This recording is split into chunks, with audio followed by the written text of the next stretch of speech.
cette question qui nous est posée ce soir. L'aide de la Chine aux pays africains est-elle vraiment désintéressée, Pascal Boniface? Non, pas du tout.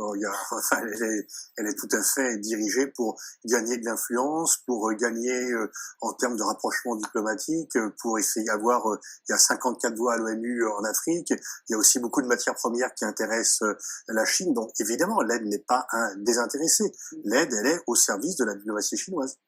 D'ailleurs, vous avez raison, on précise, la Chine a des intérêts en Afrique, des intérêts économiques. Elle absorbe une grande partie des exportations de matières premières, le manganèse, le chrome et le fer. Donc forcément, elle est très dépendante. C'est-à-dire que nous sommes dépendants, nous, en termes industriels de la Chine, mais la Chine est très dépendante pour tout ce qui est matières premières, aussi dans le domaine alimentaire de l'Afrique. Et il y a une compétition aujourd'hui en Afrique. L'Afrique était le continent oublié. Maintenant, il y a une compétition, notamment entre le Japon, la Chine, la Russie revient aussi.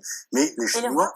Et l'Europe a des positions traditionnelles qui existent toujours, que l'on maintient évidemment, mais on a à faire face à une concurrence chinoise qui n'existait pas. La part relative du commerce de la France avec l'Afrique a baissé, le volume global a augmenté, mais la part relative a baissé parce que la Chine était totalement absente il y a 20 ans et qu'elle a une politique constante, très active, les routes de la soie entre autres, mais aussi d'influence, celle qui a construit le siège de l'Union africaine à Addis Abeba, avec quelques micros en plus par ailleurs. Donc elle a vraiment une politique très agressive d'influence en Afrique. Au-delà de la